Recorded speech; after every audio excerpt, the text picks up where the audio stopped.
Kalau nggak salah hampir 2 bulan ini saya ngobrol soal iman. Pasti saya masukin tentang iman. Bagaimana kita bisa memiliki iman di dalam Kristus yang benar, dan bagaimana kita bisa menghidupi iman itu dengan benar. Itu semua sumbernya pertama, kita punya waktu dengan Tuhan. Saya ngomong ini berkali-kali, saudara. Karena di fakta di lapangan, banyak orang Kristen yang tidak punya waktu dengan Tuhannya.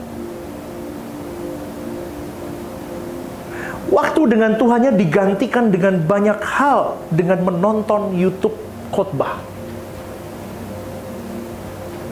Itu bukan, kau belum ketemu Tuhan. Kalau ajaran yang kau serap, pengertianmu akan Tuhan salah, pengertian kebenaranmu hanya setengah kebenaran, atau 3/4 kebenaran, maka kebenaranmu belum utuh. Maka imanmu kepada Kristus tidak akan pernah tepat. Dan kalau orang belum punya ketepatan di dalam pengiringan imannya kepada Kristus dengan tepat, maka dia akan terus terikat dengan banyak hal. Hari ini kekristenan diikat dengan berbagai percintaan dunia, dan itu fakta di lapangan. Kenapa? Karena pengenalan imannya akan Tuhan itu tidak tepat. Dan itu bahaya. Dan ketika engkau dan saya diikat dengan banyak hal selain dari Tuhan, jangan harap kau masuk langit baru bumi baru. Kalau kita mau telaah hidup kita mau scanning bagaimana kita hidup, ikatan jiwa kita itu banyak dan kuat. Jujur. Kau boleh nyanyi lagu itu. Hanya satu kerinduanku. Itu betul kau nyanyikan. Tapi kau scanning ulang hidupmu, kekristenanmu. Who are you? Who you are apa who are you? Ya udah deh begitu deh. Pokoknya Anda cek dirimu. Adakah aku benar? Hanya satu kerinduanku, sempurna seperti Bapakku.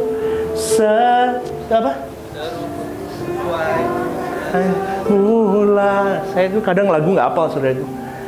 Serupa dengan Tuhan Yesus, tujuan imanku, berkenan di hadapan Bapa. Serupa dengan Tuhan Yesus. Scanning.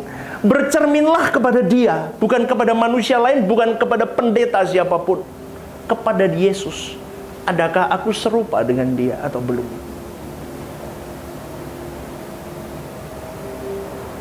Dan banyak orang yang bisa menyanyikan lagu ini, melankoliknya keluar, dia menangis, dia terseduh-seduh dengan lagu ini. Tetapi dia lupa, harus ada bayaran harga ketika engkau mau seperti Tuhan Yesus, dan bayarannya mahal.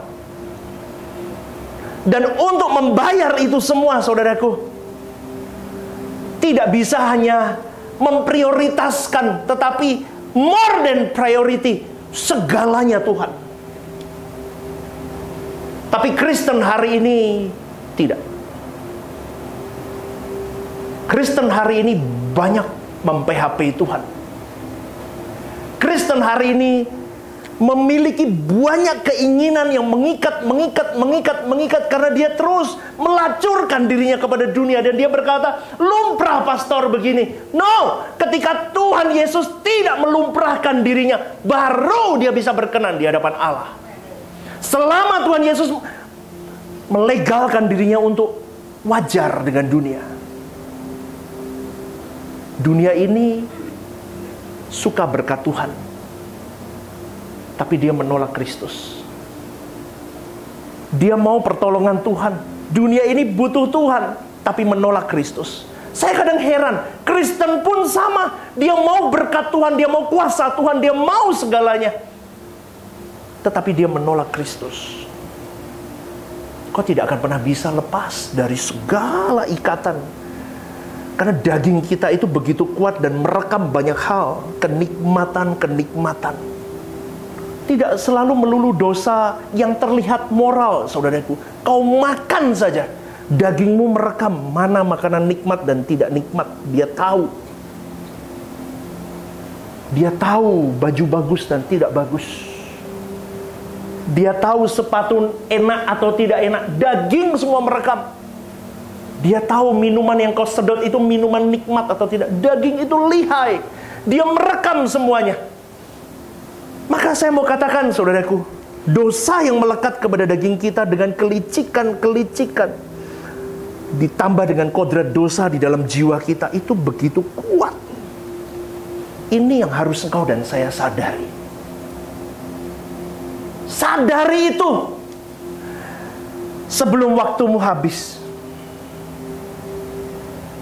Saya memberikan renungan pagi kemarin kalau nggak salah. Saya ngomong begini. Kemarin atau kapan ya, saya lupa deh. Renungan malam atau renungan pagi, saya lupa. Karena banyak rekaman, saudaraku. Intinya begini. Kalau Tuhan sudah memanggilmu balik, tidak ada satu tangan pun bisa menghentikan. Ketika waktu itu datang, saudaraku, umpamakan keadaan itu hari ini, malam ini,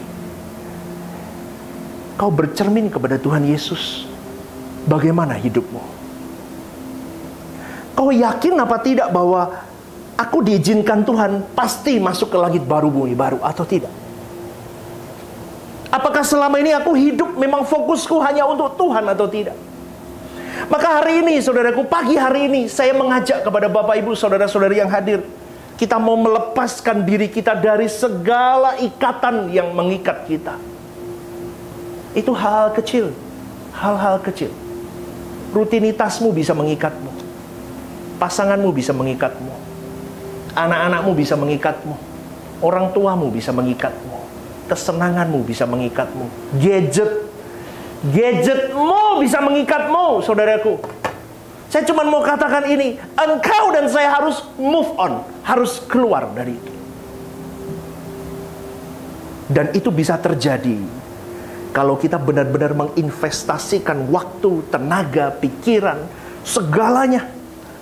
Itu lebih dari prioritas kita, segalanya. Sampai aku bisa berkata begini, Bapa, aku akan berjuang terus sampai aku berpindah lokasi, aku move on dari seteru Allah menjadi sekutu Allah.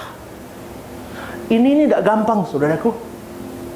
Move on dari seteru Allah menjadi sekutu Allah. Pendeta seperti saya pun masih banyak yang menjadi seteru Allah di depan mimbar meskipun dia berkhotbah. Ketika saya memahami ini, saudaraku, kita semakin takut, semakin gentar. Saya semakin, keselamatan itu bayarannya mahal memang. Yang dulunya seteru Tuhan, yang terus menikmati daging, terus dagingnya dipuaskan, terus dia merekam begitu banyak. Dia tahu mobil nikmat dan tidak nikmat. Betul nggak? Dia tahu motor enak dan motor tidak enak. Dia tahu semuanya. Dia tahu duduk di sofa mahal dengan sofa murah. Daging tahu semua. Dia merekam dengan lihai. Tetapi saudaraku, kalau engkau tidak menginvestasikan seluruh fokusmu akan hal ini untuk engkau dan saya move on dari ikatan-ikatan dosa ini, berat. Berat. Kenapa saya katakan berat? Orang yang sungguh-sungguh berjuang aja belum tentu terlepas. Halo? Orang yang sungguh-sungguh berjuang saja belum tentu lepas, saudaraku. Apalagi orang-orang yang seenak hidupnya sendiri. Tapi faktanya memang banyak di antara kita yang belum terlepas dari belenggu ikatan penjara dunia, ikatan penjara dosa di dalam diri kita. Tapi pagi hari ini, saya cuma mau mengajak di step pertama dulu. Kita mengakui bahwa aku masih terikat, dan kita tahu bahwa aku mau berjuang untuk melepaskannya dulu. Amin. Amin. Nggak usah tunjuk, pastor, ikatanku A, B, C, nggak usah. Anda rekam dirimu sendiri, Anda tahu apa ikatanmu, kau katakan kepada dirimu, Bapa, aku diingatkan Roh Kudus melalui firman Tuhan ini. Ada banyak sekali ikatan yang ada di dalamku. Aku mau coba lepaskan. Banyak orang tidak menyadari soalnya, saudaraku. Banyak orang tidak mau mengakui. Bahkan pendeta-pendeta, hamba-hamba Tuhan itu nggak mau mengakui. Dia merasa bahwa aku sudah di dalam Yesus dan semuanya everything well. Nggak bisa. Yesus sudah menang, kamu belum menang. Menangmu di mana? Seperti Yesus berjuang, kita berjuang.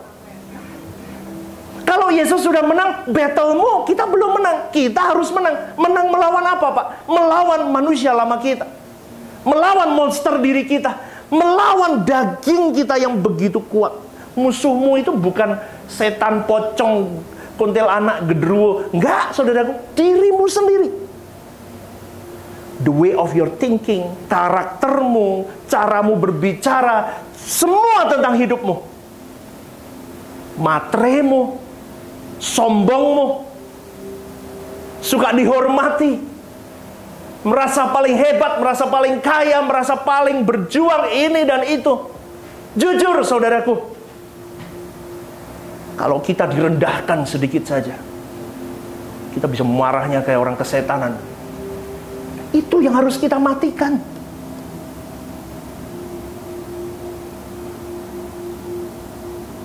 Itu yang harus kita perjuangkan dan kita harus menang di situ. Karena banyak orang Kristen hari ini yang merasa sudah memiliki surga, tapi itu semua sudo. Sudo itu dalam arti hayalan mereka. Waktu saya mandi, saya berpikir, Tuhan ngomong apa ya? Saya dikasih ilustrasi Tuhan begini.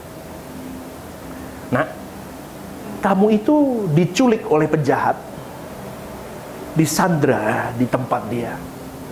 Dan penjahat itu berkata, kasih uang tebusan kalau kau mau menebus dia.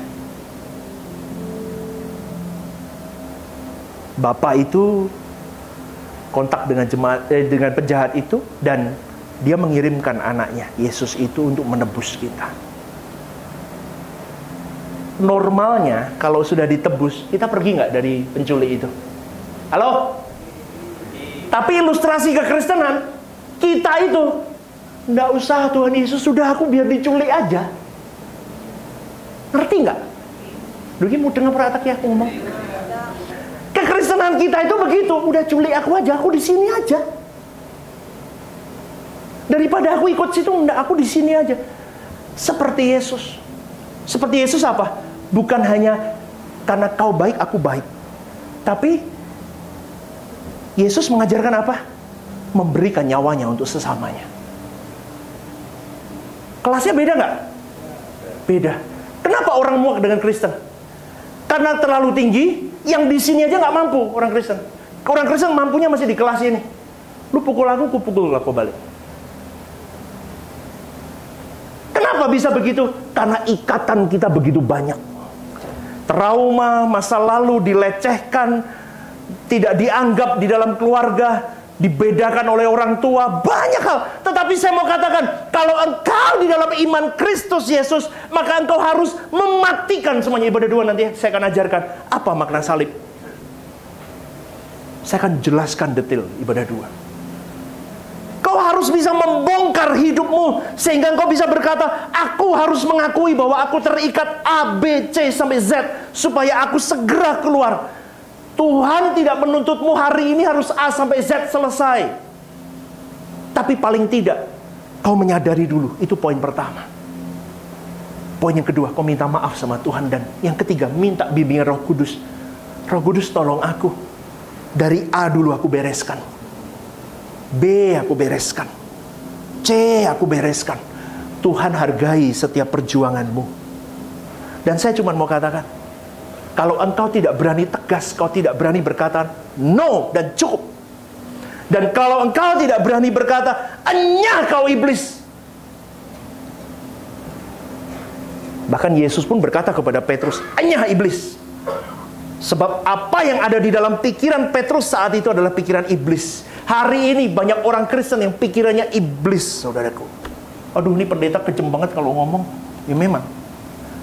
Saya pun kadang masih bisa begitu. Kalau kita lihat barang orang lain bisa memiliki ini dan itu, lalu kita berkata dalam hati, aduh keren ya kalau punya itu. Jangan di sini, jangan begitu. Di sini nggak ada ya? Halo, di sini nggak ada kan? Jawab lah. Di sini ada nggak nih? Saya harap kalian bertobat cepat-cepat, saudaraku.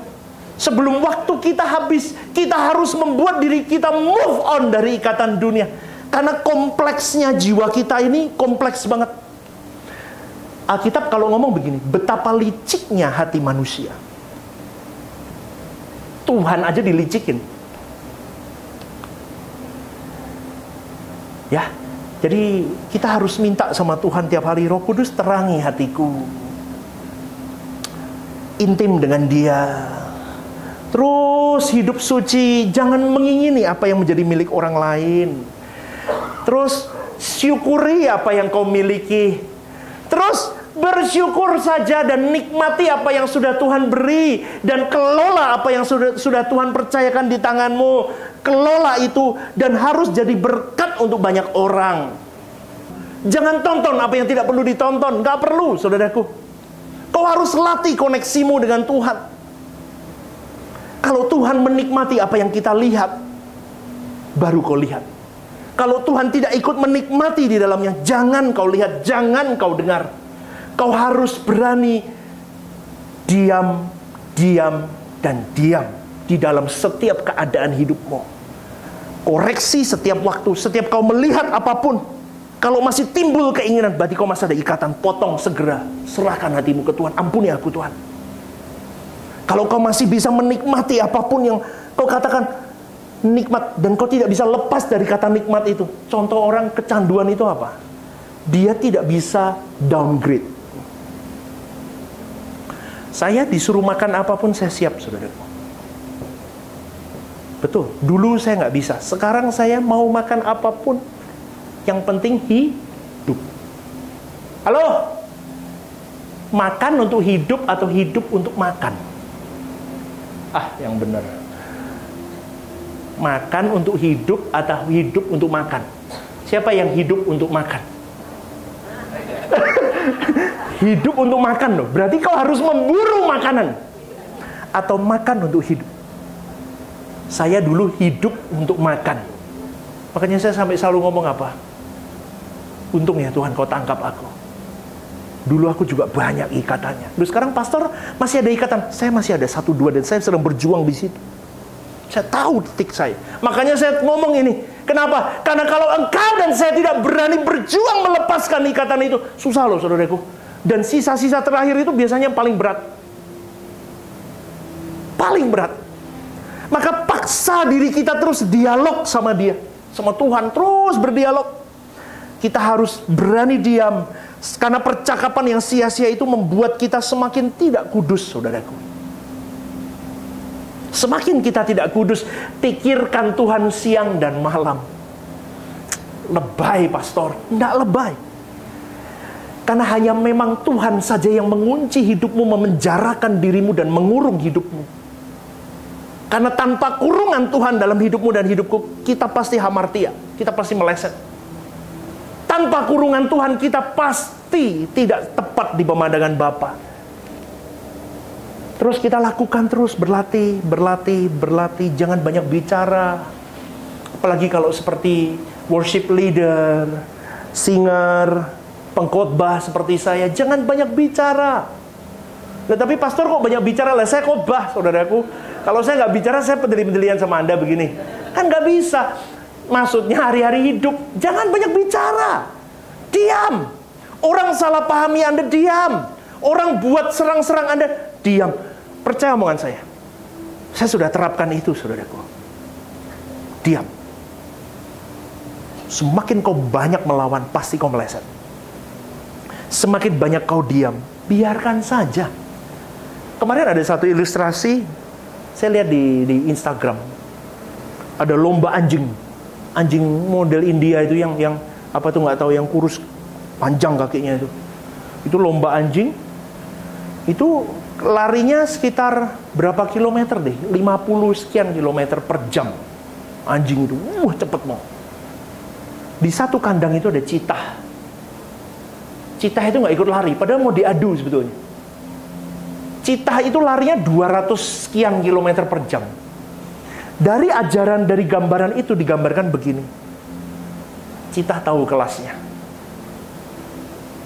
Dia tidak perlu menunjukkan kecepatannya kepada anjing-anjing yang cuma 50 kilometer per jam. Iya. Sama engkau dan saya hari ini. Kau harus tunjukkan kelasmu, aku anak Allah. Kau jangan tercemar dengan dunia. Dunia, pakai mobil mewah, semua hidupnya glamor. Jaga hatimu, kunci, kurung mulutmu yang benar. Jangan Allah utang. Allah. Ayo. Loh, di sini nggak ada yang begitu. Semua baik-baik ya. Kalau ada tetangganya punya mobil bagus, puji Tuhan ya Bu, puji Tuhan. Tuhan memberkati begitu. Halo? Selama ini begitu? Saya ikut berbahagia. Wah, mobilnya bagus ya. Banyaknya orang Kristen pun pura-pura tidak lihat. Alah, loh itu mobilnya baru. Utang tuh. Halo. Kelihatannya semua nggak ada di sini deh. Cuman saya saja lah. Itu makanya saya bilang apa? Kurung dirimu, kunci dirimu dan bisu. Ketika hatimu mulai bergejolak karena dagingmu yang masih banyak terikat, tidak apa-apa, itu natural. Tapi kau mulai ngomong sama Tuhan, Tuhan, aku nggak mau meleset, aku mau sembuh. Aku mau lepas dari ikatan ini. Aku nggak mau iri sama dia. Karena aku tahu, semuanya ini titipan Tuhan. Dan semuanya ini hanya sementara. Dan semuanya yang dititipkan oleh Tuhan, harusnya bukan untuk kesenanganku, tapi untuk kemuliaan Tuhan. Amin, saudaraku. Semua. Kau punya deposito, kau punya apapun, kau punya siapapun. Kau punya anak, kau tidak punya anak, kau punya pasangan, kau tidak punya pasangan, pekerjaan, pelayanan, semua. Everything harus belongs to God. Ketika engkau mengerti itu, semuanya untuk kemuliaan Dia, semuanya untuk kepentingan Dia. Aku punya apapun untuk kepentingan Dia, semuanya. Maka engkau tidak akan berani minta apapun sembarangan. Berikan tepuk tangan untuk Tuhan. Siapa mau uang banyak di tabungan? Ora gelem. Kau minta, Tuhan tahu itu daging apa enggak. Tercium. Oh, untuk kepentingan. Makanya saya selalu berkata apa? Kehendakmu yang jadi, bukan kehendakku. Saya selalu tidak berani sekarang hari ini. Minta apapun saya tidak berani. Saya hanya minta satu, jangan tinggalkan aku Tuhan. Karena aku tahu segalanya akan baik ketika aku bersama dengan Tuhan.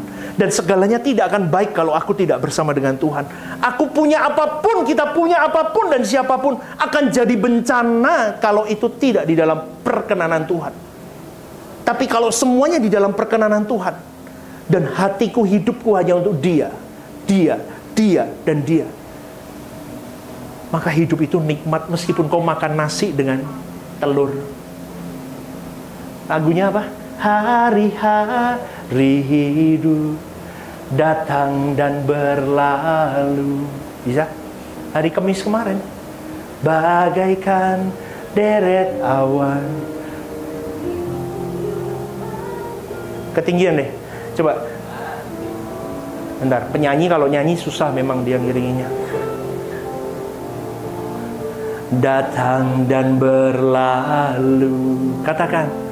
Bagaikan deret awan yang ditiup angin. Hatiku bertanya, kau beri ku jawabnya. Mengapa ku di sini di kembara dunia? Ya, ulang dari awal. Hari-hari hidup, ada teksnya. Hari-hari hidup datang dan berlalu, bagaikan deret awan yang ditiup angin. Hatiku bertanya, kau beri ku jawabnya. Mengapa ku di sini di kembara dunia? Yuk refnya. Kau buka mataku, hati dan pengertianku. Katakan saudaraku, hidup ini untuk apa? Untuk mengabdi bagimu, disingkat hariku. Kaulah tujuanku, kaulah tujuanku. Indah kerajaanmu. Katakan, di ujung nampak matahari kehidupan yang tak pernah terbenam. Orang yang sudah tidak ada ikatan di dalam dirinya, dia sudah move on. Sekarang pertanyaannya, kalau kau mau berani lepaskan ikatan dalam dunia ini dengan kedaginganmu, kalau Tuhan berkata, aku ambillah menjadi kesenangan, berani nggak? Jawab saudaraku, berani nggak? Kehidupanmu, ekonomimu, kesenanganmu, keluargamu, orang yang kau cintai, kalau diambil dari hidup kita, jawab dalam hatimu, kau berani nggak? Kau ikhlas gak? Kalau kau berani ikhlas saudaraku, kau baru bisa terbang tinggi seperti Abraham. It's okay, kasih. Musa beri hidupnya. Abraham beri anak-anaknya semua, beri hidupnya semua, baru dia bisa jump tanpa batas untuk Tuhan. Amin. Siapa yang mau berjuang sampai titik itu? Kita berjuang bersama. Yuk kita bangkit berdiri, saudara.